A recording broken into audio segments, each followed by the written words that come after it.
Fiona first forced herself to grin back, but she didn't waste any time. She grabbed a bowl and started to scoop things up. Flour and butter and sugar, eggs and milk and golden syrup, and pineapple rings. Olga watched suspiciously.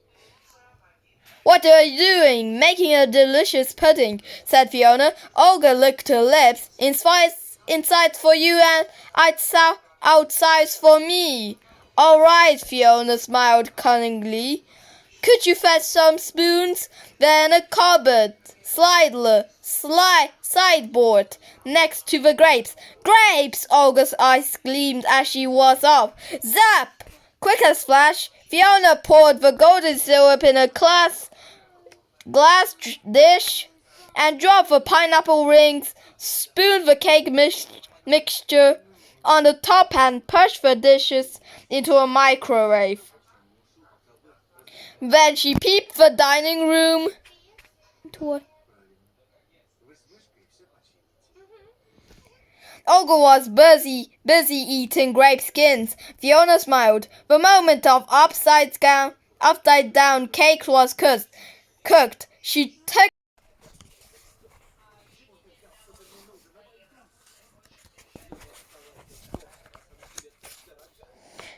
took it out of the microwave.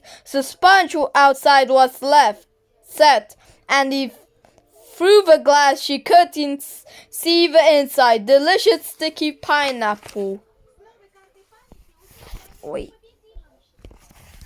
Running a knife round the edge of the sponge, she put a plate over the dish and turned the whole thing over. The sponge fell onto a plate with a pineapple on top and a sticky pineapple juice running down the sides.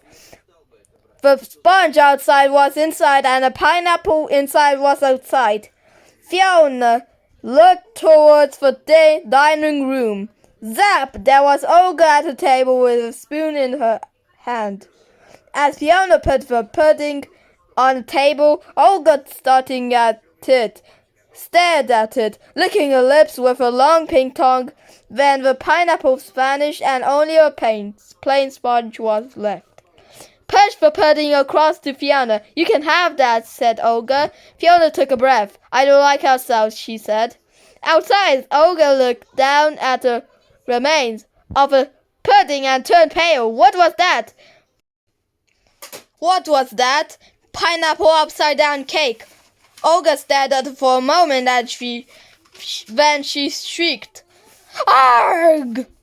Her hair shot out all over her head in long, straight spikes. Her rosy cheeks turned green, and her neat white teeth cracked top to bottom. She jumped to her feet and pointed a finger at Fiona. "You!" Quick as flash, Fiona snatched up a sausage roll without the outside gone. "Here you are," she shouted. "More nice insides." Olga gave a loud, terrible wail and towered up, taller and thinner until... Zap! There was a flash of light and a puff of thick black smoke. Olga vanished and whirlwind hit the kitchen. Tins appeared from nowhere, and baked beans jumped. Then milk slurped in the bottles, and cornflakes rattled in the packets. Eggshells flew through the air and snapped together, and the cream squirted itself in swirls onto the trifle. In 10 seconds, the kitchen was back to normal. Fiona looked around and grinned. Then she got up and walked into the dining room. The fruit bowl was standing on a sideboard. The apples had the peel back, and so did the bananas, and each grape had its own unbroken skin. Thank goodness, thought Fiona. Everything come back. Then she remembered something, and she turned round to look at the table. All the crusts from her sandwiches had come back too. There they were, piled up in a big heap Why? For a moment, she stared at them, thinking about Olga. Then she sat down quickly. She chewed each crust and swallowed it until there were none left in. Just in case, for that day on, Fiona ate every crust she was given, blancmange kids too, and apple peel, and every other skin and rind and peel. She wasn't taking any risks. Her cheeks grew rosy, and her eyes sparkled, her teeth gleamed, and her fingernails shone, and her hair wore beautifully. Even grown-ups don't know everything. Holly and the Skyboard by Ian Wybrow. Illustrated by Tony Kenyon. On the morning of Holly's 7th birthday, Holly got up and did her chores as usual, even thought it was her special birthday. When she felt she'd done a good job, she opened her best present from her mum and dad. It was a hand-knitting pullover with a skateboard pattern on the front. Holly said I would look good with her red hair. Sorry, we couldn't afford a real skateboard, sighed Dad. He knew much Holly wanted one. Her mum said, "There's a lovely surprise for you today. Guess what? Your cousin Richard is coming over to play with you. Won't that be nice?" Holly didn't tell lies, but her mum looked too pleased. She could hurt her feelings. "Just what I wanted on my birthday," she said bravely. Richard arrived in a big car, driven by his nanny. He was a big rude boy with a big bottom. He was carrying a most unbelievably expensive skateboard in a whole world, all covered in fabulous stickers. He also had a very small package which he gave to Holly. "Here you are, Cowhead," he said. "It's a book of stamps. Don't forget to stick one of you thank you letter. Will you? Go jug, eh?" And he laughed, blah ha ha. "I wish he could call me Carrot Head," thought Holly. 5 minutes after Richard arrived, he said, "This is so boring. What are we supposed to do all day when you haven't even got a telly in his dump? Why don't we go skateboarding?" Holly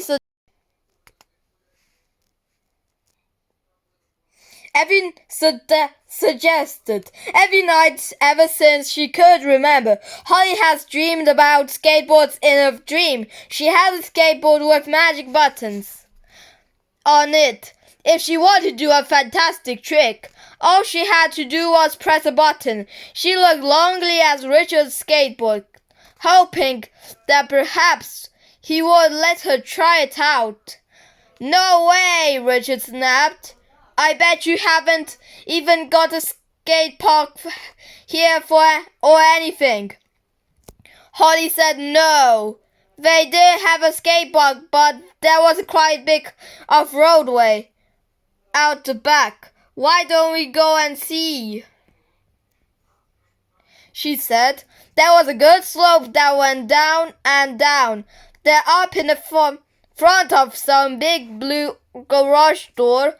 "There are some super bumpy parts here," said Holly.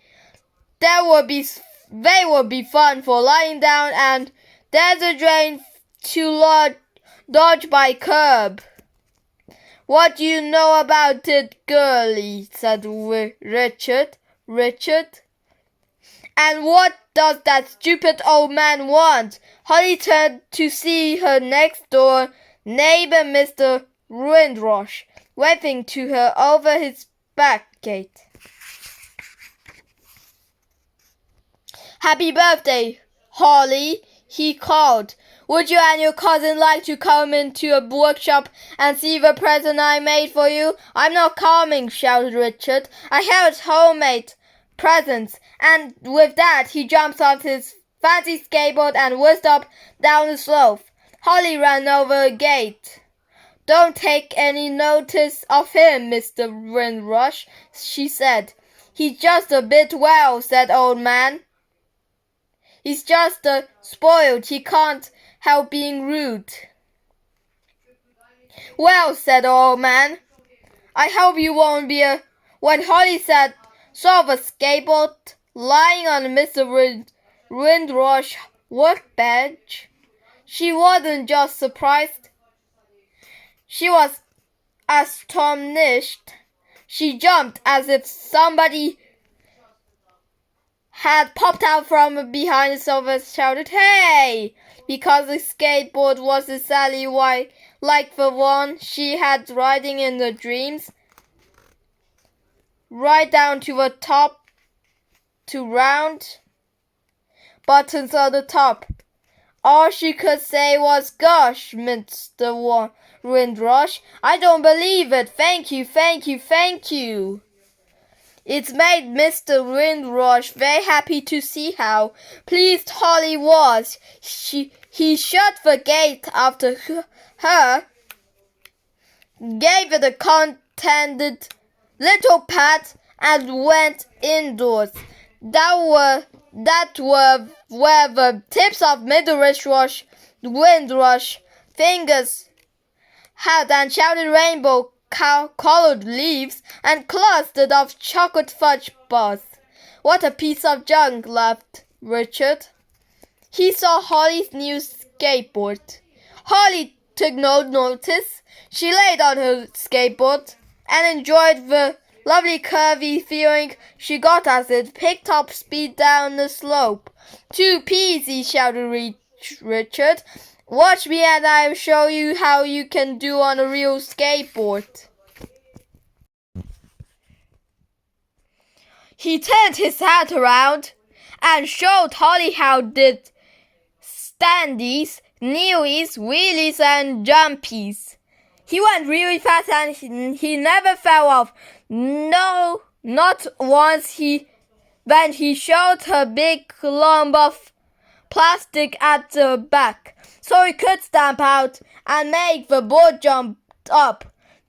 "Bet you haven't got this," he said. "I haven't got any plastic, but I have got these special buttons," said Holly. She got off her board and pointed 4 round steel buttons set in a word. Richard laughed and said, "Hey, they were just squirrel heads. They took wheels off a board, count cake." He scooped Anybody's got those. They're not special. Look. He pressed down a hard one of his and showed her white cross-shaped. Then the squirrel head made his fingertip look as exactly the same as her dream skateboard, but perhaps I wouldn't do the same things in real life. Still, she held her breath, thought of a very favorite drink, and firmly pressed the top button on her left. Suddenly, Holly was sipping some delicious through the pink bendy straw cold Coca-Cola with bubblegum, ice cream float, and a cherry on top. "Would you like one of these?" she asked. Richard was so surprised he fell flat on his big bottom. "Give me one," he shouted. "Please," said Holly. Richard had to say the word, even thought he hated. "Please," he begged. Holly pressed down the button again as quick as the flash. Richard had a paper cup full of the most wonderful drink he had ever tasted, cold and fizzy with a really big scoop of the best bubblegum ice cream ever.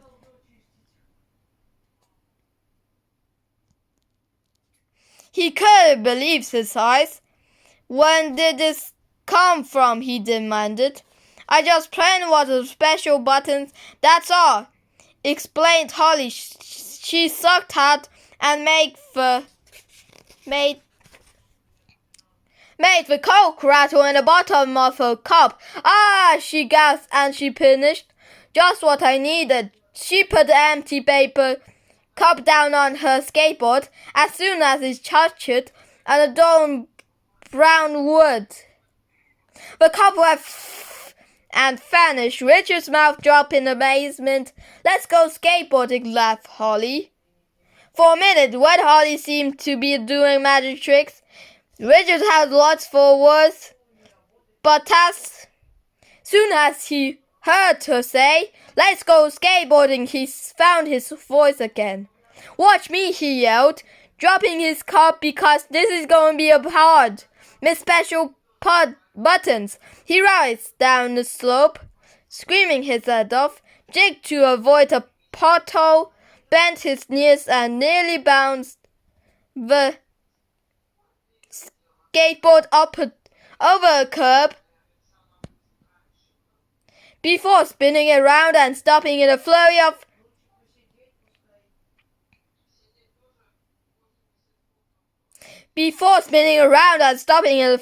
or dust in front of a garage. Try that on your stupid piece of wood, he panted. Holly lay face down, her legs sticking out like frogs. That made Richard laugh. She took no notice, but pointed herself down the slope and right at Richard and kicked off with her toes, with her nose just above the road. She was going even faster, and Richard had done, as Holly rushed nearer, her red hair flying out behind her. Richard started to get nervous. If she didn't do something soon, dragged her baseball boots along the ground a whirl of sideways, she would crash into a curb or be smashed into pieces against one of the garage doors. Richard put his arms around his head and made himself as small as he could, expecting to be bowled over like a skittle. That was Annie. Holly pressed a button and her skateboard lifted its nose and took off like a plane. It rose smoothly over roofs to the garages and then soared higher to skim the tops of some trees.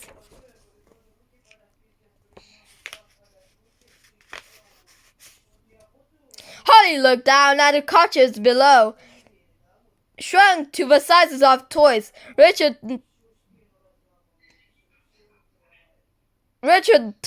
looked no bigger than their Newark. Holly pulled up the nose of a skateboard and looped to top. Then she landed, swooping to the back, snatched a black and white feather from an empty magpie's nest.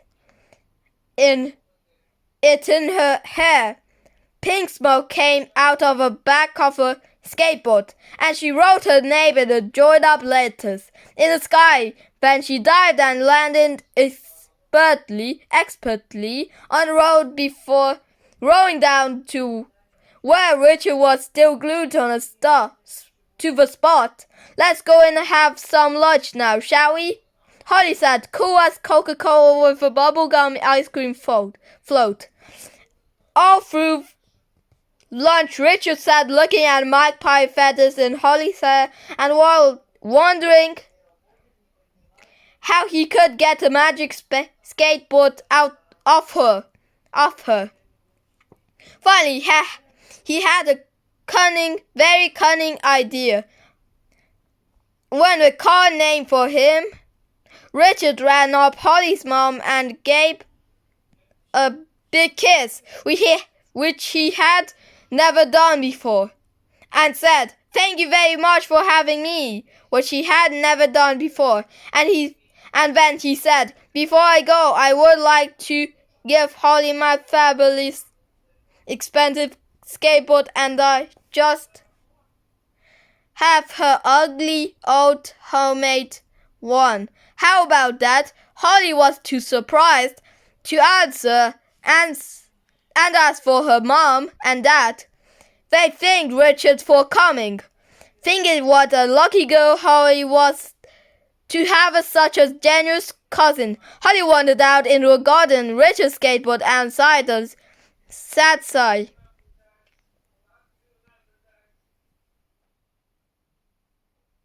What's the matter, Holly? Came from a voice outside to her fence. Has your cousin left you?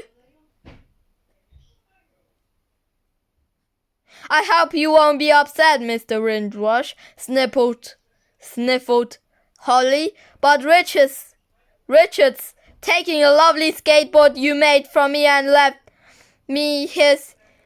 I'm not at all upset, Holly, said Mr. Windrush. As a matter of fact, I'd say you made a jolly good swap. May I have a closer look?